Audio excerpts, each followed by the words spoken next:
Hello students, नमस्कार। जैसा कि आप सभी लोगों को पता है कि प्रीवियस क्लासेस के अंदर हम लेजर तक जो है पढ़ चुके हैं, खाता बही के बारे में पढ़ चुके हैं। तो इस क्लास के अंदर हम बात करेंगे तलपट के बारे में, ट्रायल बैलेंस के बारे में। तो चलिए हम लोग पढ़ना स्टार्ट करते हैं ट्रायल बैलेंस के बारे में। तो सबसे इंपॉर्टेंट बात, सबसे पहले हम थ्योरेटिकल क्वेश्चंस के बारे में पढ़ेंगे कि ट्रायल बैलेंस से किस तरह के थ्योरेटिकल क्वेश्चंस हमसे पूछ लिए जाते हैं। तो सबसे पहली बात अपन करते हैं कि तलपट बनाया क्यों जाता है। ये क्वेश्चन फर्स्ट ग्रेड कॉमर्स के अंदर भी कई बार पूछा गया है और हो सकता है कि हमारी परीक्षा में भी हमसे पूछ लिया जाए कि तलपट बनाने का मुख्य उद्देश्य क्या होता है। तो हमें ध्यान रखना है कि तलपट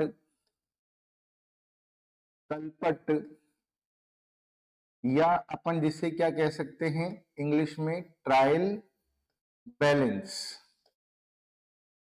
तलपट खाता बही की गणितीय शुद्धता की जांच करने के लिए बनाया जाता है। तलपट खाता बही की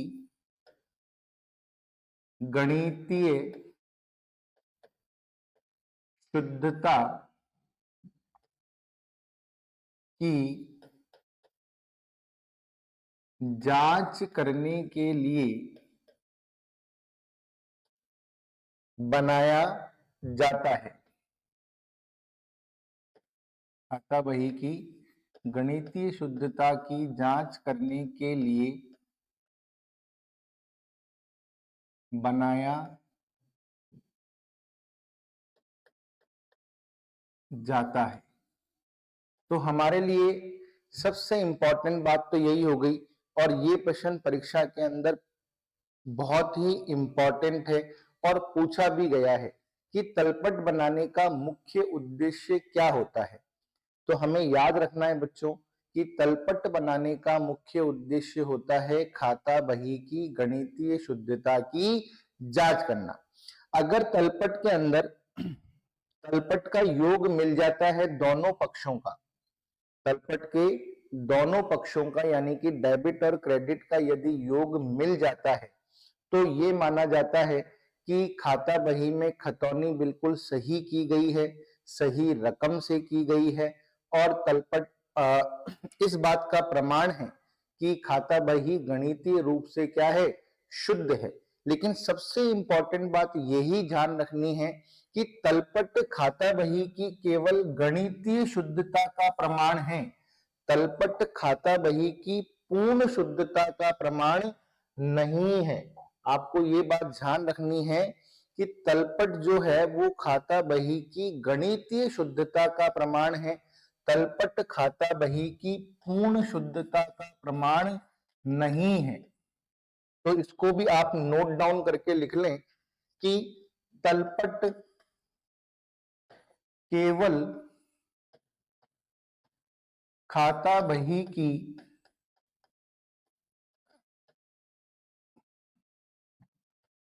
गणितीय शुद्धता का, तलपट केवल खाता बही की गणितीय शुद्धता का प्रमाण होता है। तलपट केवल खाता बही की गणितीय शुद्धता का प्रमाण होता है, पूर्ण शुद्धता का नहीं, पूर्ण शुद्धता का नहीं। अब आपके दिमाग में क्वेश्चन आ रहा होगा कि केवल गणितीय शुद्धता का और यहाँ पर पूर्ण शुद्धता से क्या अभिप्राय है। यहाँ पर स्टूडेंट्स पूर्ण शुद्धता से मतलब यह है कि तलपट का जो मिलान है वो केवल खाता बही की गणितीय शुद्धता को प्रमाणित करता है, पूर्ण शुद्धता को प्रमाणित नहीं करता। अर्थात इसके कहने का मतलब यह है कि तलपट के मिलने के बाद भी लेखांकन में अशुद्धियां रह सकती हैं। जैसे कि अपन जब चैप्टर पढ़ेंगे जो हमारे सिलेबस के अंदर है रेक्टिफिकेशन ऑफ एरर्स, जैसे कि तलपट केवल आपको गणितीय शुद्धता का प्रमाण देगा, पूर्ण शुद्धता का प्रमाण नहीं देता है। तो पूर्ण शुद्धता से यहाँ पर अभिप्राय क्या है कि तलपट के मिलने के बाद भी लेखांकन में क्षतिपूरक अशुद्धियां रह सकती हैं। कौन सी अशुद्धियां रह सकती हैं? क्षतिपूरक अशुद्धियां रह सकती हैं। लेखांकन में सैद्धांतिक अशुद्धियां रह सकती हैं।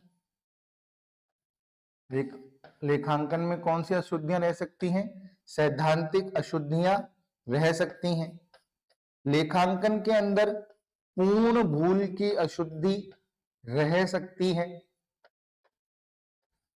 पूर्ण भूल की अशुद्धि रह सकती है। यानी कहने का अभिप्राय यहाँ पर यह है कि जो ट्रायल बैलेंस होता है वो केवल लेजर की मैथमेटिकल एक्यूरेसी को ही क्या करता है? प्रमाणित करता है। पूर्ण शुद्धता का प्रमाण नहीं होता है। ये बहुत ही इंपॉर्टेंट चीज है और ये एग्जाम में क्वेश्चन बन के आ जाता है।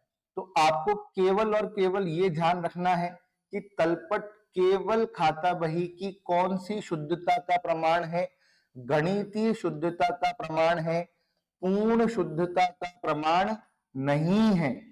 पूर्ण शुद्धता का प्रमाण नहीं है, क्योंकि तलपट के मिलने के बाद भी कई ऐसी अशुद्धियां हैं जो लेखांकन के अंदर रह सकती हैं। जैसे मैंने यहाँ पर कुछ एग्जाम्पल दिया है। कौन सी अशुद्धियां? क्षतिपूरक अशुद्धियां रह सकती हैं, सैद्धांतिक अशुद्धियां रह सकती हैं, पूर्ण भूल की अशुद्धियां रह सकती है। अब ये अशुद्धियां कौन सी होती हैं, इसकी चर्चा अपन रेक्टिफिकेशन ऑफ एरर्स वाले चैप्टर में करेंगे। अब क्षतिपूरक अशुद्धियों को अपन इंग्लिश के अंदर कहते हैं कंपनसेटिंग एरर्स। सैद्धांतिक अशुद्धियों को अपन इंग्लिश में कहते हैं प्रिंसिपल एरर्स। पूर्ण भूल की अशुद्धियों को अपन इंग्लिश में कहते हैं omission errors, fully omission errors.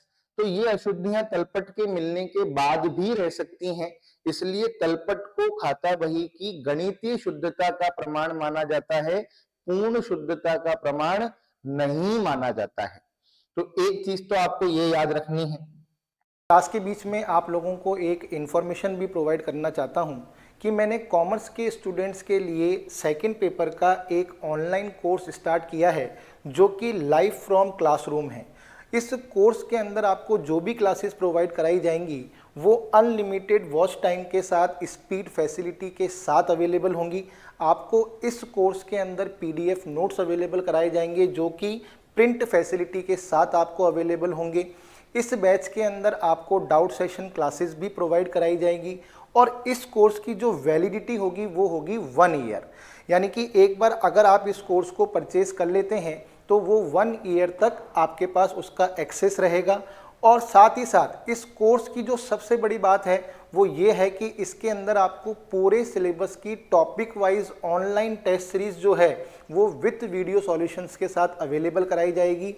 यदि आप इस कोर्स को परचेस करना चाहते हैं तो आप गूगल प्ले स्टोर पे जाकर सीसी मंत्रा के ऐप को डाउनलोड कर सकते हैं और वहां से इस कोर्स को परचेस करके इस कोर्स को ज्वाइन कर सकते हैं। दूसरा क्वेश्चन जो हमारे यहाँ से बन सकता है, यह व्यवसाय की आवश्यकता अनुसार कभी भी बनाया जा सकता है। यह व्यवसाय की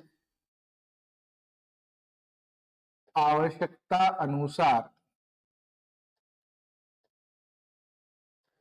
यह व्यवसाय की आवश्यकता अनुसार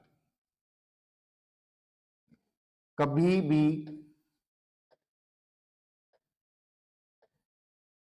बनाया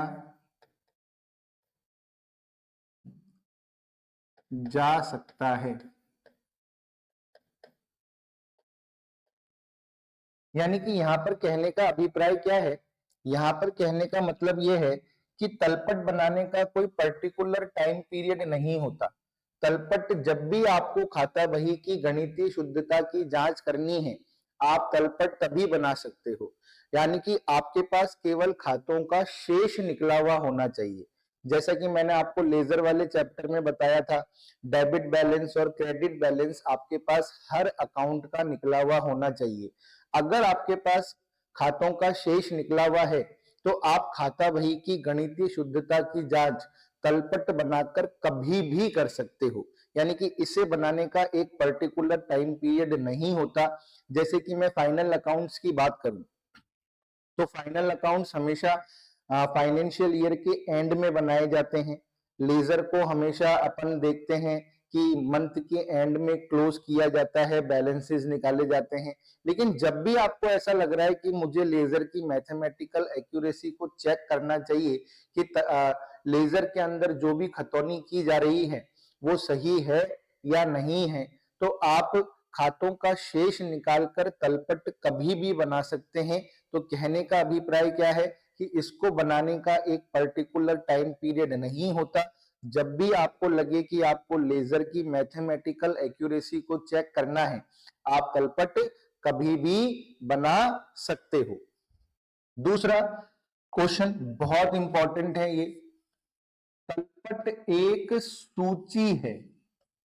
तलपट क्या है? तलपट एक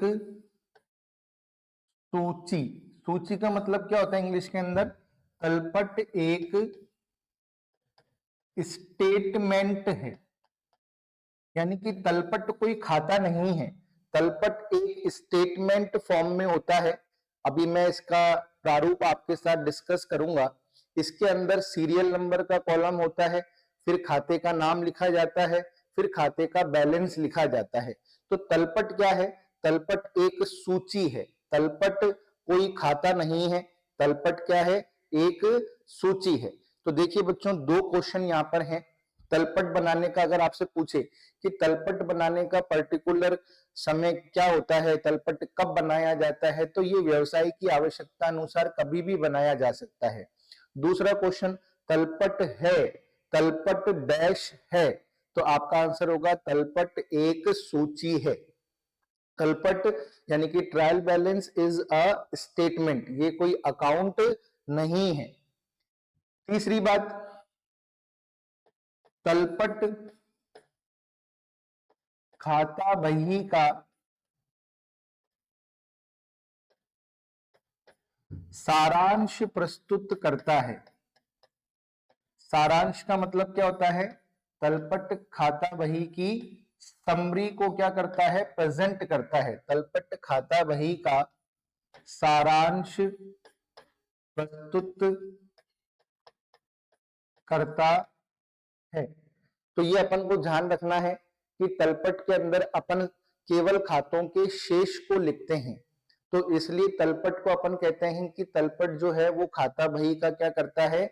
सारांश प्रस्तुत करता है, क्योंकि इसमें केवल अकाउंट के बैलेंसेस लिखे जाते हैं। क्या लिखे जाते हैं? इसमें केवल और केवल अकाउंट के क्या लिखे जाते हैं? बैलेंसेस को लिखा जाता है। तो तलपट खाता बही का क्या करता है? सारांश प्रस्तुत करता है। आपसे एग्जाम में पूछ लिया जाए कि खाता बही का सारांश किसके द्वारा प्रकट किया जाता है, तो आपको ध्यान रखना है, आपका आंसर होगा तलपट। तलपट कब बनाया जाता है? व्यवसाय की आवश्यकता के अनुसार तलपट कभी भी बनाया जा सकता है। जब भी आपको खाता बही की गणितीय शुद्धता की जांच करनी है, आप तलपट बना सकते हो। फिर तलपट क्या है? तलपट एक सूची है, तलपट एक स्टेटमेंट है। तलपट बनाने का मुख्य उद्देश्य क्या होता है? तलपट बनाने का मुख्य उद्देश्य होता है खाता बही की गणितीय शुद्धता की जांच करना। तलपट प्रमाण है गणितीय शुद्धता का, पूर्ण शुद्धता का प्रमाण नहीं है। तो देखिए इस तरह के क्वेश्चंस आपसे एग्जाम में पूछे जा सकते हैं। नेक्स्ट, तलपट दोहरा लेखा प्रणाली का, तलपट दोहरा लेखा प्रणाली का अंग या अपन कह सकते हैं पार्ट नहीं है। तलपट दोहरा लेखा प्रणाली का पार्ट नहीं है, अंग नहीं है, यानी कि ये दोहरा लेखा प्रणाली का हिस्सा नहीं है। ये अलग से पृष्ठ पर बनाया जाता है एक सूची के रूप में, इसलिए तलपट को दोहरा लेखा प्रणाली का अंग नहीं माना जाता। तो ये कुछ क्वेश्चंस हैं बच्चों जो आपसे एग्जाम के अंदर क्या है, पूछे जा सकते हैं। तो सबसे पहले देखिए अपन ने यहाँ पर कौन सा थ्योरेटिकल क्वेश्चन डिस्कस किया कि तलपट जो है वो खाता बही की गणितीय शुद्धता का प्रमाण है, यानी कि तलपट के दोनों पक्षों का योग मिलना इस बात का प्रमाण होता है कि खतौनी बिल्कुल सही की गई है, सही रकम से की गई है। और खाता बही में किसी भी प्रकार की कोई भी गणितीय अशुद्धता नहीं है। लेकिन तलपट पूर्ण शुद्धता का प्रमाण नहीं होता, क्योंकि तलपट के मिलान के बाद भी लेखांकन में क्षतिपूरक अशुद्धियां रह सकती हैं, सैद्धांतिक अशुद्धियां रह सकती हैं, पूर्ण भूल की अशुद्धियां रह सकती हैं। फिर तलपट आप व्यवसाय की आवश्यकता अनुसार कभी भी बना सकते हो, क्योंकि तलपट को बनाने का कोई टाइम पीरियड नहीं होता। जब भी आपको खाता बही की गणितीय शुद्धता की जांच करनी है, आप तलपट बना सकते हो। तलपट एक सूची है, एक स्टेटमेंट है, ये खाता नहीं है। फिर तलपट जो है वो खाता बही का क्या करता है, सारांश प्रस्तुत करता है, क्योंकि इसमें खाता बही के शेषों खाता बही में खोले गए खातों के शेषों को लिखा जाता है, इसलिए ये खाता बही का क्या करता है, सारांश प्रस्तुत करता है। तलपट दोहरा लेखा प्रणाली का अंग नहीं है, यानी कि इसे दोहरा लेखा प्रणाली का हिस्सा नहीं माना जाता, क्योंकि ये अलग से पेज पर बनाया जाता है एक स्टेटमेंट के फॉर्म में, और इसे आप कभी भी बना सकते हो, इसलिए इसे दोहरा लेखा प्रणाली का अंग नहीं माना जाता। फिर देखिए तलपट बनाने की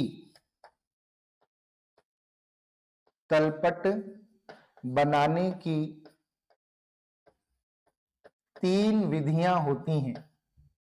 तलपट बनाने की 3 विधियां होती हैं।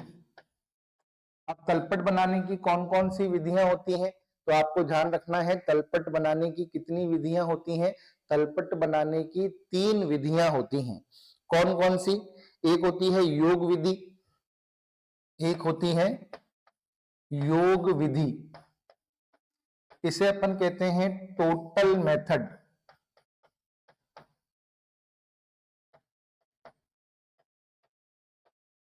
एक होती है शेष विधि। ये क्वेश्चन भी बहुत इंपॉर्टेंट है, एग्जाम में पूछा जा सकता है कि बताइए तलपट बनाने की कितनी विधियां होती हैं। तो तलपट बनाने की 3 विधियां होती हैं। एक तो होती है योग विधि, जिसे अपन कहते हैं टोटल मेथड। एक होती है शेष विधि, जिसे अपन कहते हैं बैलेंस मेथड, और एक होती है योग एवं शेष विधि, यानी कि total and balance method. Total and balance method. तो तलपट बनाने की कितनी विधियां हो गई? तलपट बनाने की 3 विधियां हो गई।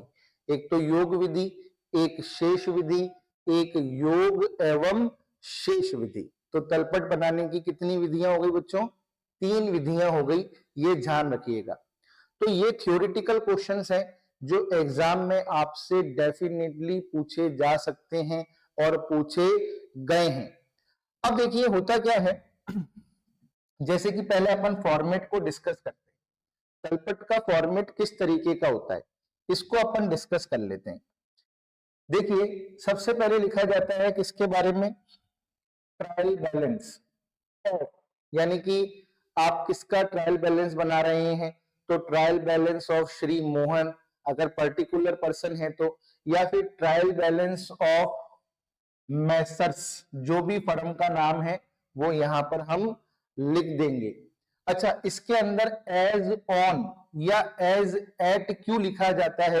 क्योंकि ट्रायल बैलेंस हमेशा एक पर्टिकुलर डेट पर बनाया जाता है और इसका संबंध एक निश्चित तिथि से होता है। तो ट्रायल बैलेंस में हमेशा एज ऑन या एज एट वर्ड का प्रयोग करते हैं, फॉर द ईयर एंडिंग शब्द का प्रयोग नहीं करते। या फिर मैं आपको बिल्कुल शॉर्ट में अगर बताऊं तो बैलेंस शीट और ट्रायल बैलेंस ये दोनों ऐसी चीजें हैं जिनके अंदर एज ऑन या एज एट शब्द का प्रयोग किया जाता है, क्योंकि इनका संबंध एक निश्चित तिथि को होता है। क्योंकि भाई आप खातों का शेष एक निश्चित तिथि पर निकालकर इसमें लिखोगे, अब उस तिथि से पहले क्या स्थिति थी और उस तिथि के बाद क्या स्थिति होगी ये हम कह नहीं सकते, है ना। तो क्योंकि ट्रायल बैलेंस का रिलेशन एक पर्टिकुलर डेट से होता है कि इस डेट को इन खातों का ये बैलेंस था और इसके आधार पर खाता बही की ये स्थिति थी, तो इसलिए तलपट का संबंध एक विशेष तिथि से होता है, इसलिए इसके अंदर एज ऑन या एज एट शब्द का प्रयोग किया जाता है। ये ध्यान रखिएगा, या तो एज ऑन शब्द का प्रयोग करेंगे या एज एट शब्द का प्रयोग करेंगे। फिर इसके अंदर एक कॉलम किसका होता है, इसमें एक कॉलम जो होता है वो होता है सीरियल नंबर। तो यहां पर हम क्या करते हैं, सीरियल नंबर लिख देते हैं। क्या लिख देते हैं, 1 1 2 3 4 5 6 ऐसे लिख देते हैं। ठीक है, तो यहां पर अपन क्या करते हैं, सीरियल नंबर लिख देते हैं। फिर एक कॉलम किसका होता है, पर्टिकुलर्स का होता है। किसका होता है, पर्टिकुलर्स का होता है। इसके अंदर हम खातों के नाम लिखते हैं, जैसे कि कैश अकाउंट, कैपिटल अकाउंट। ठीक है, फिर अपन ने यहां पर लिख दिया मशीनरी अकाउंट। फिर यहां पर अपन ने लिख दिया sundry creditors account, sundry creditors account, sundry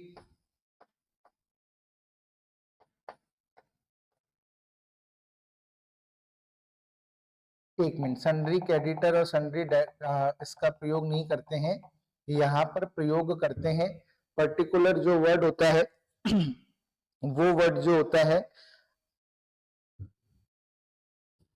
यही होता है sundry creditors account,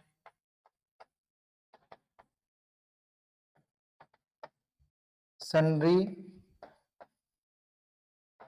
debtors account, और मैंने यहां पर लिख दिया रेंट अकाउंट। तो ऐसे क्या करते हैं, पर्टिकुलर्स के कॉलम में क्या करते हैं, खातों का क्या कर देते हैं, नाम लिख देते हैं। खातों का क्या लिख देते हैं, नाम लिख देते हैं। अब इन खातों का क्या निकालते हैं, शेष निकाला जाता है। खातों का क्या निकाला जाता है स्टूडेंट्स, शेष निकाला जाता है। अब देखिए, जैसे मैंने आपको बताया था कि कैश अकाउंट है, कैश अकाउंट का हमेशा ध्यान रखिएगा डेबिट शेष ही आता है। कौन सा शेष आता है कैश अकाउंट का, डेबिट शेष ही आएगा। तो मैं अभी आपको एक ट्रिक बताऊंगा, उसके अकॉर्डिंग आपको ये इजीली समझ में आ जाएगा कि जो कैश अकाउंट होता है उसका हमेशा क्या आता है, डेबिट शेष ही आता है। तो सपोज करिए कैश अकाउंट का शेष कितना आया, कैश अकाउंट का शेष आया 1,20,000 रुपए। ठीक है, कैश अकाउंट का शेष कितना आया, 1,20,000 रुपए, और कैश अकाउंट का अपन शेष निकालते हैं तो डेबिट शेष ही आता है। तो इसलिए अपन ने डेबिट साइड के अंदर लिख दिया। किसमें लिख दिया, डेबिट साइड के अंदर लिख दिया। फिर अपन ने कैपिटल अकाउंट का शेष निकाला। अब कैपिटल अकाउंट का शेष कितना आया, 60,000 रुपए आया। तो अपन ने कैपिटल अकाउंट का शेष यहाँ पे लिख दिया 60,000 रुपए, क्योंकि कैपिटल अकाउंट का हमेशा क्रेडिट बैलेंस ही आता है। फिर अपन ने मशीनरी अकाउंट का बैलेंस निकाला। अब मशीनरी का बैलेंस हमेशा क्या आएगा, डेबिट ही आएगा। तो अपन ने यहाँ पे लिख दिया 60,000 रुपए। फिर अपन ने क्रेडिटर्स का बैलेंस निकाला। जितने भी क्रेडिटर्स हैं उनका बैलेंस निकालकर एक पेपर पर लिख लिया और उन सबको जोड़ लिया, क्योंकि सारे क्रेडिटर्स का नाम यदि अपन ट्रायल बैलेंस में लिखेंगे तो ट्रायल बैलेंस बहुत लंबा हो जाएगा। तो जितने भी क्रेडिटर्स होते हैं उन सबके अकाउंट का बैलेंसेस एक पेपर के ऊपर लिख लेते हैं और उसको जोड़कर यहां पर सन्ड्री क्रेडिटर्स करके लिख देते हैं। तो क्रेडिटर्स का बैलेंस सपोज करिए आया 1,20,000 रुपए का बैलेंस आया। अब क्रेडिटर्स है, लाइबिलिटी है, लाइबिलिटी का हमेशा क्रेडिट बैलेंस आता है। फिर जितने भी व्यवसाय के डेटर्स होते हैं उन सबका शेष निकालकर एक पेपर पर लिख लेते हैं और उसको जोड़ लेते हैं और वो कहलाता है सन्ड्री डेटर्स अकाउंट। अब सन्ड्री डेटर्स का जो बैलेंस है वो सपोज करिए 1,20,000 रुपए आया। अपन ने यहाँ पर 1,20,000 रुपए लिख लिया, एग्जाम्पल के तौर पे समझा रहा हूं। अब रेंट खर्चा है, हमने साल के 10,000 रुपए के हिसाब से पूरे साल का 1,20,000 रुपए का रेंट चुकाया। कितने का रेंट चुकाया? 1,20,000 रुपए का। तो यहाँ पर अपन ने 1,20,000 रुपए लिख दिए। ठीक है, अब अपन क्या करेंगे यहाँ पर, तो एक मिनट देखिए, सपोज करिए कैपिटल का बैलेंस 3 लाख रुपए था। मैंने कितना माना? कैपिटल का बैलेंस कितना आया था? 3 लाख रुपए। फिर अपन क्या करेंगे यहाँ पर, जोड़ लगाएंगे। किसका? ट्रायल बैलेंस का जोड़ लगाएंगे। ट्रायल बैलेंस का अपन ने जोड़ लगाया तो इधर का टोटल कितना आ रहा है? 240 हो गया, 240 और 60 3 हो गया, और 4,20,000 रुपए। कितना आया? 4,20,000 रुपए। और इधर का टोटल भी कितना आ रहा है? 4,20,000 रुपए। अब इसका मतलब क्या है कि हमारा तलपट जो है वो मैच कर गया। इसका मतलब हमारी जो लेजर पोस्टिंग थी वो बिल्कुल सही है। मैथमेटिकल पॉइंट ऑफ व्यू से हमारी लेजर में किसी भी तरह की कोई भी मिस्टेक नहीं है, यानी कि गणितीय रूप से हमने खाता बही में जो खतौनी की है वो बिल्कुल क्या है? सही है। बिल्कुल क्या है? सही है, उसमें किसी भी तरह की कोई दिक्कत नहीं है। लेकिन केवल गणितीय रूप से सही है, पूर्ण रूप से गलतियां हो सकती हैं। मैंने पहले भी आपको ये चीज बताई है। तलपट का योग मिलना खाता बही की गणितीय शुद्धता का प्रमाण होता है, पूर्ण शुद्धता का प्रमाण नहीं होता। तो यहां पर आप देखो, जैसे कि मैंने आपको बताया तलपट बनाने की कितनी विधियां होती हैं? 3 विधियां होती हैं। तो अभी जो तलपट मैंने आपके सामने तैयार किया वो कौन सी विधि से तैयार किया? शेष विधि से तैयार किया। और इसी विधि से तलपट जो है वर्तमान में तैयार किया जाता है। आप इन 2 विधियों के केवल नाम याद कर लो, क्योंकि वर्तमान में इनको काम में नहीं लाया जाता। वर्तमान में तलपट तैयार करने के लिए जिस विधि को काम में लाया जाता है उस विधि को शेष विधि कहते हैं, बैलेंस मेथड कहते हैं। हालांकि तलपट बनाने की 3 विधियां होती हैं, योग विधि, शेष विधि, योग एवं शेष विधि। लेकिन वर्तमान में जो विधि काम में लाई जाती है वो शेष विधि यानी कि बैलेंस मेथड होता है। और मैंने यहाँ पर जो तलपट बनाकर आपको दिखाया वो क्या है? बैलेंस मेथड से बनाया। मैंने यहाँ पर क्या किया? खातों के क्या कर लिए? शेष निकाल लिए, और सभी खातों के शेष को उनके पक्ष में लिख दिया उनके अनुसार।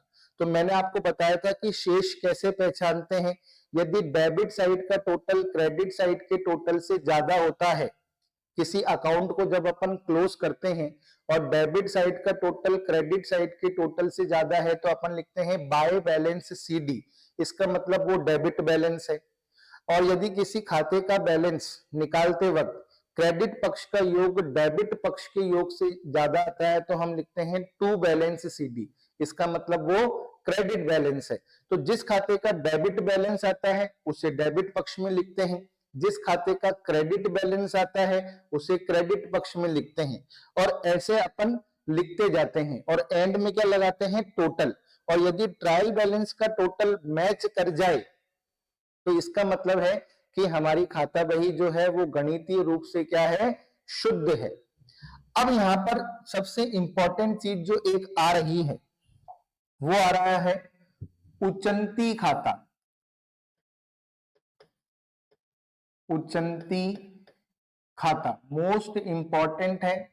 इसे अपन भूल चूक का खाता, उचंती खाता, भूल चूक खाता, या फिर अपन इसे कहते हैं उद्धृत खाता। क्या कहते हैं?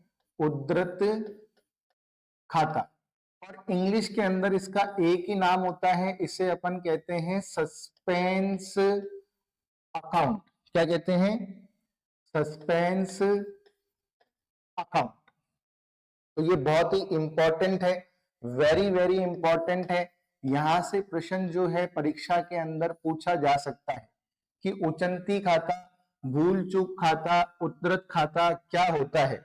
तो तलपट का योग नहीं मिलने पर जो खाता खोला जाता है उसे उचंती खाता, उद्धृत खाता या भूल चूक खाता या सस्पेंस अकाउंट कहते हैं। तो सबसे पहली बात, तलपट के योग में अंतर आने पर खोला जाता है। तलपट के योग में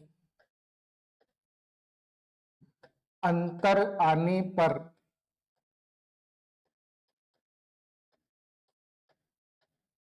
खोला जाता है। तलपट के योग में अंतर आने पर खोला जाता है। इस चीज को याद रखना है। तो एग्जाम में क्वेश्चन आ जाए कि यदि तलपट के दोनों पक्षों का योग नहीं मिलता है तो कौन सा खाता खोला जाता है, उसे अपन कहते हैं सस्पेंस अकाउंट। फिर इसकी खास बात क्या है?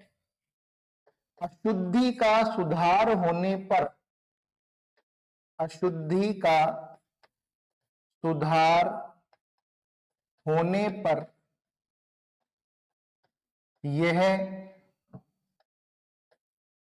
स्वतः ही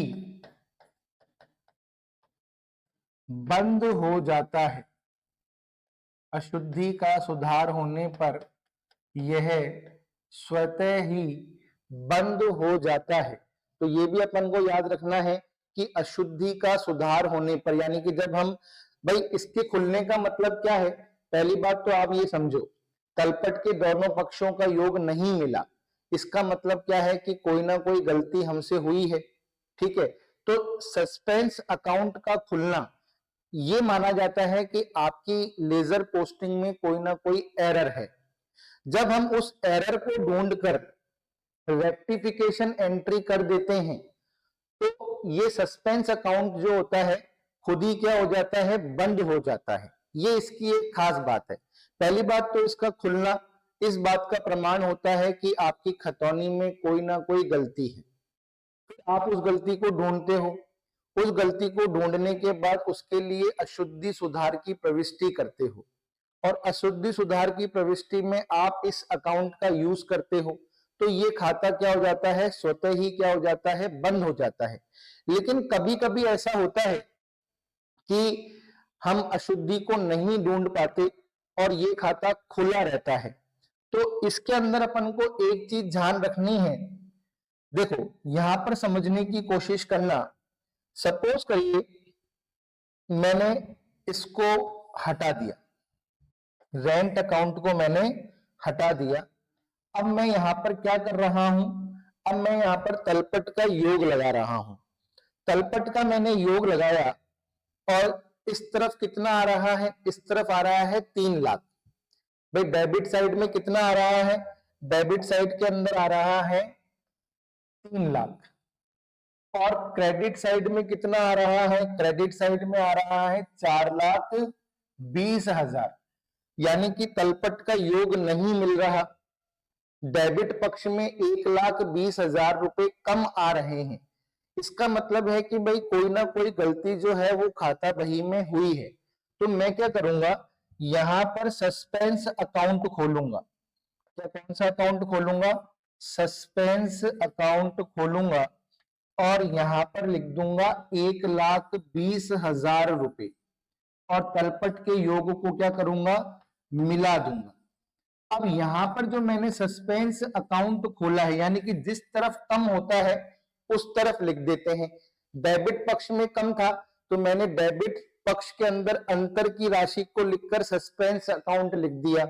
क्रेडिट पक्ष में कम होता तो मैं क्रेडिट पक्ष में अंतर की राशि को लिखकर सस्पेंस अकाउंट लिख देता। तो सस्पेंस अकाउंट पहली बात तो इस बात का प्रमाण हो गया कि मेरी खाता बही में कोई ना कोई गणितीय अशुद्धता है। अब सबसे इंपॉर्टेंट बात, अंतर की राशि कहां लिखी जाती है? जिस पक्ष में कम होती है। अभी डेबिट पक्ष में कम थी तो डेबिट पक्ष में लिख दी, क्रेडिट पक्ष में कम होती तो क्रेडिट पक्ष में लिख देता। तो यहां पर सस्पेंस अकाउंट मैंने डेबिट साइड में लिखा है। कहां पर लिखा है? डेबिट साइड में लिखा है। अब मैंने गलतियों को ढूंढा, गलतियां मिल गई तो सुधार कर दूंगा, सुधार करने पर ये खुद ही हट जाएगा।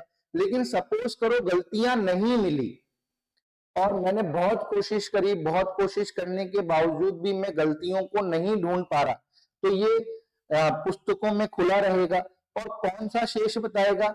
डेबिट शेष बताएगा। तो यदि सस्पेंस अकाउंट डेबिट शेष बताता है, यदि सस्पेंस अकाउंट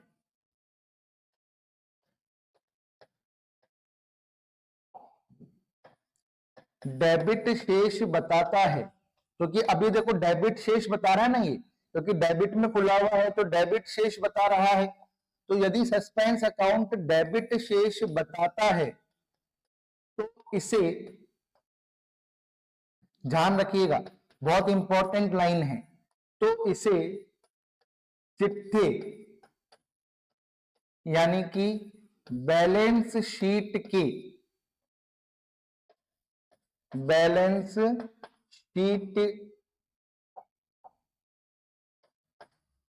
के संपत्ति पक्ष यानी कि असेट्स साइड में लिखा जाता है। असेट साइड में लिखा जाता है। दूसरा, यदि सस्पेंस अकाउंट,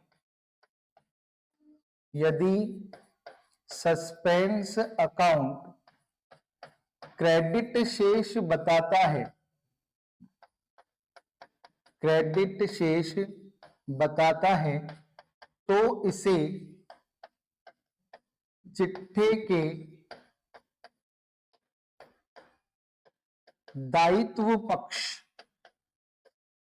चिट्ठे के दायित्व पक्ष यानी कि लायबिलिटी साइड में लिखा जाता है। तो बच्चों ये सस्पेंस अकाउंट से रिलेटेड सारी इंपॉर्टेंट बातें हो गई। पहली बात, तलपट के योग में अंतर आने पर कौन सा खाता खोला जाता है? तो आपका आंसर होगा सस्पेंस अकाउंट। इसकी दूसरी क्वालिटी क्या है? अशुद्धि का सुधार होने पर यह स्वतः ही बंद हो जाता है। लेकिन हमने बहुत कोशिश करी, हम अपनी अशुद्धियों को नहीं ढूंढ पाए। और यदि सस्पेंस अकाउंट डेबिट शेष बता रहा है तो ध्यान रखिएगा, इसे बैलेंस शीट की असेट साइड में लिखना है। बैलेंस शीट की असेट साइड में लिखना है। जैसे कि यहां पर ये डेबिट बैलेंस बता रहा है। अगर ये क्रेडिट बैलेंस बताता, यदि सस्पेंस अकाउंट क्रेडिट शेष बताता तो इसे बैलेंस शीट की लायबिलिटी साइड में लिखना है। कहां पर लिखना है? बैलेंस शीट की लायबिलिटी साइड में लिखा जाता है। ये चार बातें आपको सस्पेंस अकाउंट के बारे में याद रखनी है। तो देखिए, उचंती खाते के बारे में अपन ने पढ़ लिया। ट्रायल बैलेंस का प्रारूप कैसा होता है? ट्रायल बैलेंस एक सूची की तरह होता है। इसमें खातों के शेषों को लिखकर शेष विधि से बनाया जाता है वर्तमान में। हालांकि इसको बनाने की 3 विधियां होती हैं, योग विधि, शेष विधि, योग एवं शेष विधि। लेकिन वर्तमान में कौन सी विधि काम में लाई जाती है? शेष विधि। और मैंने जो आपको सिखाई वो शेष विधि है। लेकिन ये दोहरा लेखा प्रणाली का अंग नहीं है। ये खाता बही का क्या प्रस्तुत करता है? ये खाता बही का सारांश प्रस्तुत करता है। यह एक क्या है? यह एक सूची है। क्या है? सूची है। और ये व्यवसाय की आवश्यकता अनुसार कभी भी बनाया जा सकता है। क्या बनाया जा सकता है? कभी भी बनाया जा सकता है। और ये केवल गणितीय शुद्धता का प्रमाण होता है, पूर्ण शुद्धता का प्रमाण नहीं होता है। इस चीज को आप ध्यान रखिएगा। तो यहां तक की सारी बातें आपके दिमाग में बिल्कुल क्लियर हो गई होंगी। अब देखिए, तलपट का एक प्रैक्टिकल क्वेश्चन भी अपन कर लेते हैं, है ना। अब देखिए, क्वेश्चन किस तरीके का आता है एग्जाम के अंदर आपसे पूछा जा सकता है, उसकी भी अपन चर्चा कर लेते हैं। अपन ने थ्योरेटिकल बात तो पढ़ ली।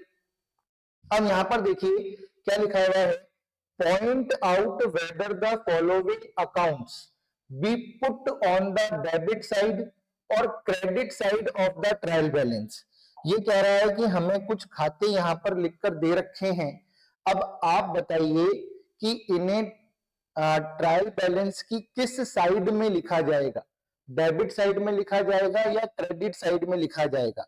हमें क्या होता है, खातों का नाम और उनके आगे उनका शेष लिखकर दे रखा होता है। ऐसे जैसे इसके आगे लिख रखा है 2 लाख, इसके आगे लिख रखा है 10,000, इसके आगे लिख रखा है 5,000, इसके आगे लिख रखा है 2,000, इसके आगे लिख रखा है 10,000, इसके आगे लिख रखा है 2 लाख, है ना। इसके आगे लिख रखा है 10,000, इसके आगे लिख रखा है 5,000, इसके आगे लिख रखा है 1,000, इसके आगे लिख रखा है 10,000, इसके आगे लिख रखा है 50,000 और इसके आगे लिख रखा है 1 लाख। तो इस तरह हमें खातों का नाम और उनके आगे उनके बैलेंसेस लिखकर दिए जाते हैं और हमसे कहा जाता है कि बताओ इन्हें ट्रायल बैलेंस के किस पक्ष में लिखा जाएगा। यानी कि कैपिटल अकाउंट को आप ट्रायल बैलेंस की किस साइड में लिखोगे, डेबिट में लिखोगे, क्रेडिट में लिखोगे, कैरिज आउटवर्ड को आप कहां पर लिखोगे। तो इस तरीके का क्वेश्चन हमसे एग्जाम में दे दिया जाता है। तो यहां पर आप लोग ध्यान रखिएगा, मैं आपको बता दूं एक ट्रिक के तौर पर कि क्या होता है। ध्यान रखना हमेशा, कैपिटल अकाउंट जो होता है, कैपिटल व्यवसाय की क्या है, लाइबिलिटी है। कैपिटल व्यवसाय की क्या है, लाइबिलिटी है। तो अपन ने मॉडर्न कंसेप्ट में देखा था कि कैपिटल जो होती है वो इंटरनल लाइबिलिटी होती है। तो कैपिटल का बैलेंस हमेशा कौन सा बैलेंस होता है, क्रेडिट बैलेंस होता है। आप लेजर के अंदर निकाल कर देख लेना, कैपिटल का हमेशा क्रेडिट बैलेंस ही आएगा। अगर मैं बात करूं ड्राइंग्स की, किसकी बात करूं, ड्राइंग्स की, तो ड्राइंग को जनरल एंट्री में अपन हमेशा डेबिट करते हैं। तो ड्राइंग का हमेशा डेबिट बैलेंस ही आएगा। क्या आएगा, डेबिट बैलेंस ही आएगा। परचेज की बात करूं तो परचेजेस का हमेशा, परचेजेस को जनरल एंट्री में हमेशा डेबिट किया जाता है, तो डेबिट बैलेंस ही आएगा। सेल्स हमेशा क्रेडिट होती है, तो सेल्स अकाउंट का हमेशा क्रेडिट बैलेंस ही आएगा। आप लेजर के अंदर अकाउंट बनाकर देखना, जिस तरह के बैलेंस में यहां पर लिख रहा हूं वही बैलेंस आते हैं। लेकिन अगर मैं बात करूं परचेज रिटर्न, इसे अपन रिटर्न आउटवर्ड भी बोलते हैं। क्या बोलते हैं, रिटर्न आउटवर्ड। अब देखो परचेज का अगर डेबिट है तो परचेज रिटर्न का ध्यान रखना, क्रेडिट बैलेंस आता है। क्या आता है, क्रेडिट बैलेंस आता है।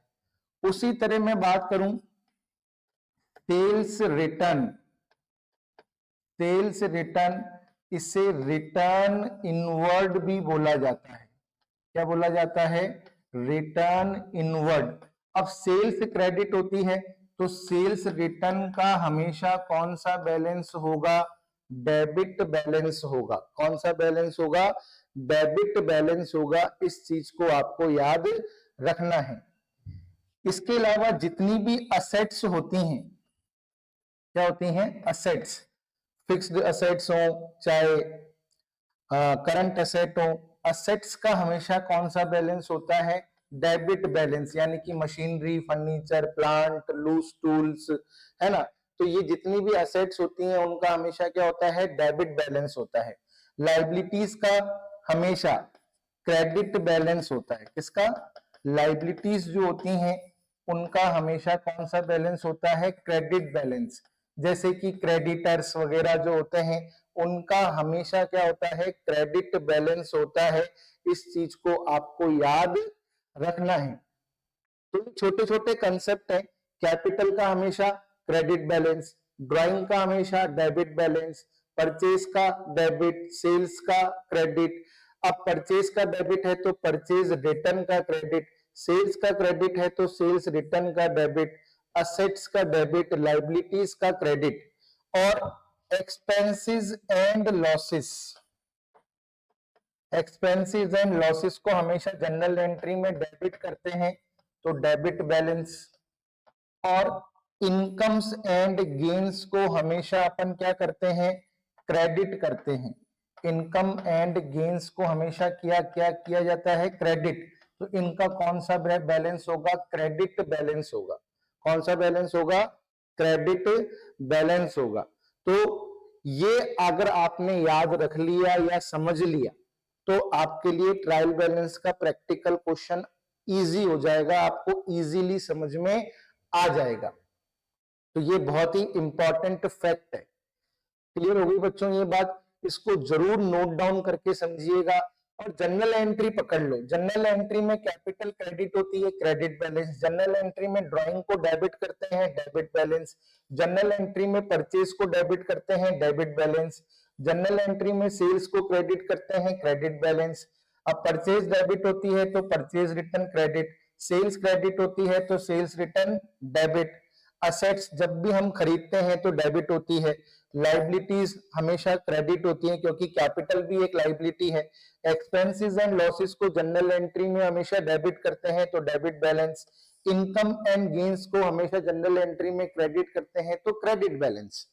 अब यहां पर आप देखो कैपिटल अकाउंट, मैंने अभी आप लोगों को बताया कि कैपिटल का कौन सा बैलेंस होता है? क्रेडिट। फिर कैरिज, कैरिज क्या है? खर्चा होता है, गाड़ी भाड़ा।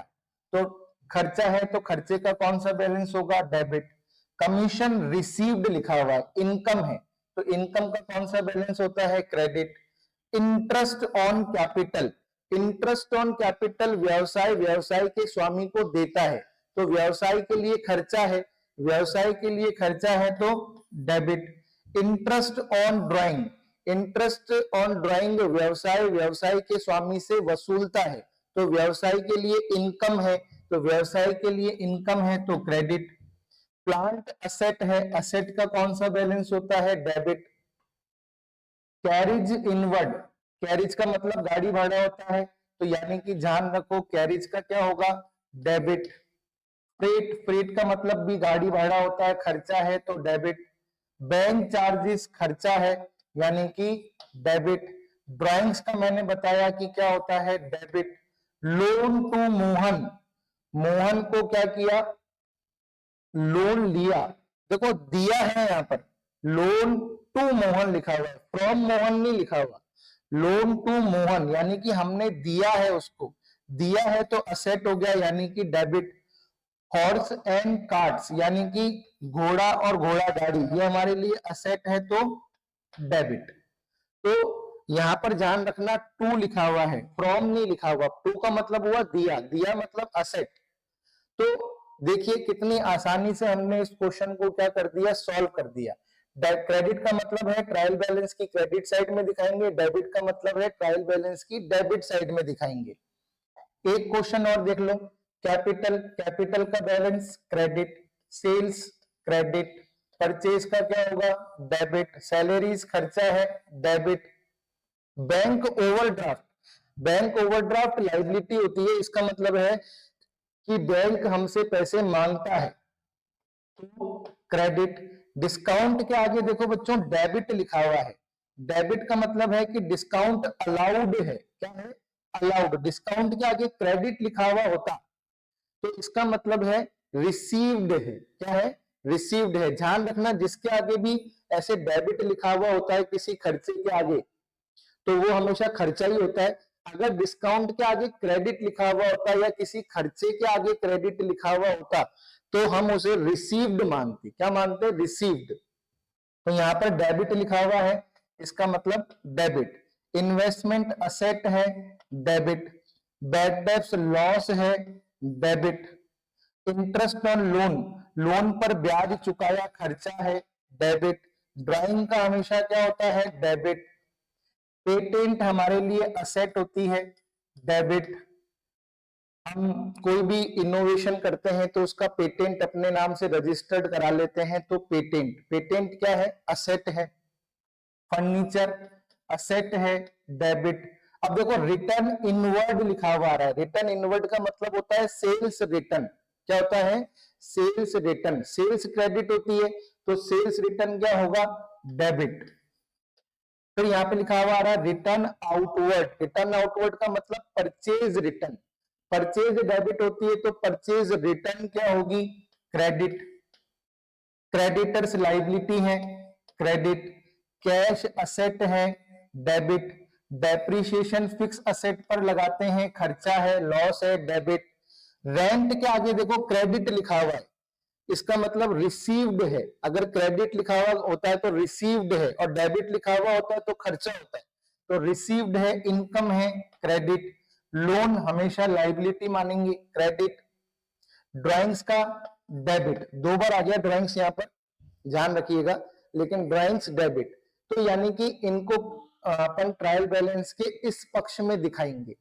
तो आपको समझ में आया होगा कि इस तरह का क्वेश्चन एग्जाम में हमसे पूछा जाता है।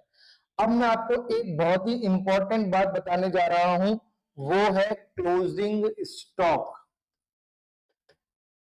इसका क्वेश्चन भी एग्जाम में पूछ लेते हैं, और ये क्वेश्चन एग्जाम में पूछा भी गया है। क्लोजिंग स्टॉक को ध्यान रखिएगा, क्लोजिंग स्टॉक को हमेशा तलपट के नीचे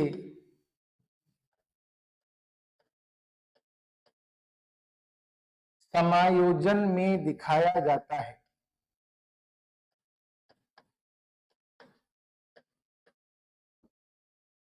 क्लोजिंग स्टॉक को हमेशा तलपट के नीचे समायोजन में दिखाया जाता है। सपोज करिए ये ट्रायल बैलेंस है ना, तो अपन क्या करेंगे, ये ट्रायल बैलेंस है, तो हमेशा इसको क्लोजिंग स्टॉक को हमेशा ऐसे एडजस्टमेंट में दिखाते हैं। क्लोजिंग स्टॉक ₹1,00,000, तो क्लोजिंग स्टॉक को हमेशा तलपट के नीचे समायोजन में दिखाया जाता है, इस तरीके से एडजस्टमेंट के अंदर। तो ये एक प्रथा है कि क्लोजिंग स्टॉक को हमेशा तलपट के नीचे एज अ समायोजन एडजस्टमेंट ही दिखाया जाता है, क्योंकि क्लोजिंग स्टॉक की जो गणना है वो मैनुअली की जाती है, और वित्तीय वर्ष की अंतिम तिथि को की जाती है, तो उसकी गणना कर कर उसको क्लोजिंग स्टॉक के नीचे दिखा देते हैं कि भाई इतने रुपए का क्लोजिंग स्टॉक है। और तलपट को यदि क्लोजिंग स्टॉक के नीचे दिखाया जाता है, तो इसे अंतिम खाते बनाते समय ट्रेडिंग अकाउंट और बैलेंस शीट दोनों में दिखाया जाएगा। इसे बैलेंस शीट में भी दिखाया जाएगा, इसे ट्रेडिंग अकाउंट में भी दिखाया जाएगा। लेकिन इंपॉर्टेंट, परंतु यदि क्लोजिंग स्टॉक को तलपट के अंदर दिखाया गया है, तलपट के अंदर दिखाया गया है, तो इसका अर्थ है, इसका अर्थ है कि क्लोजिंग स्टॉक को परचेजेस में से, परचेजेस में से एडजस्ट कर दिया गया है। तो लेकिन अगर क्लोजिंग स्टॉक को तलपट के अंदर दिखा दिया है तो इसका अर्थ होता है कि इसे परचेज में से एडजस्ट कर दिया है, यानी कि समायोजित कर दिया गया है, क्लोजिंग स्टॉक को परचेजेस में से घटा दिया गया है। तो अगर अंदर दिखाया गया है तो फिर अंतिम खाते बनाते समय ध्यान रखना बहुत ही इंपॉर्टेंट बात है, इसे ट्रेडिंग अकाउंट में नहीं दिखाया जाता, इसे केवल और केवल बैलेंस शीट में ही दिखाया जाता है। ये चीज ध्यान रखना बहुत ही इंपॉर्टेंट है। वैसे सामान्य प्रथा क्या होती है, क्लोजिंग स्टॉक जिसे अपन अंतिम रहतिया कहते हैं, उसे हमेशा क्लोजिंग स्टॉक को तलपट के नीचे दिखाया जाता है फुट नोट में, तलपट बनाने के बाद। और यदि तलपट के नीचे दिखाया गया है तो इसे ट्रेडिंग अकाउंट और बैलेंस शीट दोनों में दिखाया जाएगा। लेकिन यदि क्लोजिंग स्टॉक को तलपट के अंदर दिखा दिया है तो इसका मतलब है इसे आपने परचेजेस में से एडजस्ट कर दिया गया है और फिर अंतिम खाते बनाते समय इसे केवल और केवल बैलेंस शीट में ही दिखाया जाएगा, ट्रेडिंग अकाउंट में नहीं दिखाया जाएगा। ये याद रखना। एक चीज और बता देता हूं, तलपट के योग में यदि अंतर आता है, योग में यदि अंतर आता है तो मैंने आपको बताया कि अंतर आने पर कौन सा अकाउंट खोलते हैं, सस्पेंस अकाउंट खोलते हैं। लेकिन सस्पेंस अकाउंट खोलने से पहले भी अंतर की राशि में 2 और 9 का भाग देकर देखते हैं। तलपट के योग में यदि अंतर आता है तो सस्पेंस अकाउंट खोलते हैं, ये बात बिल्कुल सही है। लेकिन सस्पेंस अकाउंट खोलने से पहले भी 2 और 9 का भाग देकर देखते हैं। यदि अंतर की राशि में 2 का भाग चला जाए, 2 का भाग चला जाए तो इसका अर्थ होता है, तो इसका अर्थ होता है किसी रकम को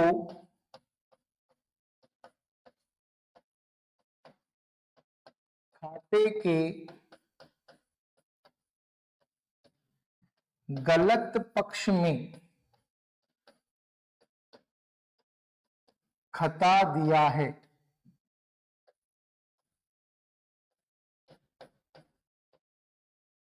तो पहले अपन क्या करते हैं, अंतर की जो राशि आती है उसमें 2 का भाग देकर देखते हैं। डायरेक्ट सस्पेंस अकाउंट नहीं खोलते, पहले 2 का भाग देकर देखते हैं।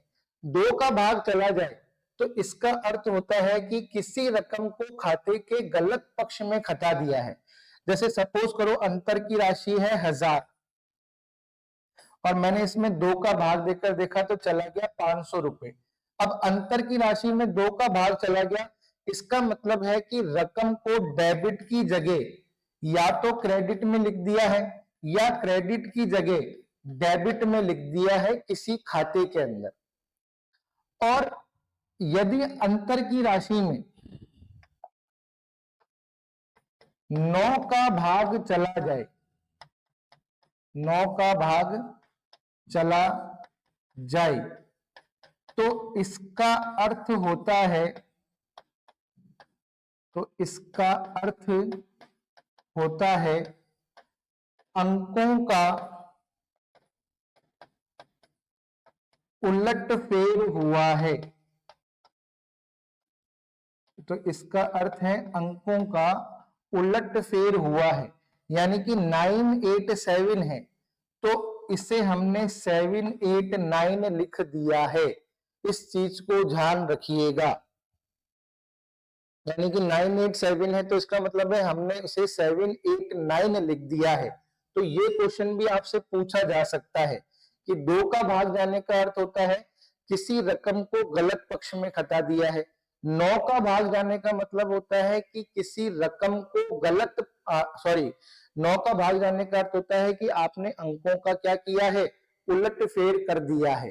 तो बच्चों यहां पर मैंने ट्रायल बैलेंस से जुड़ी हुई हर बात आपको समझा दी।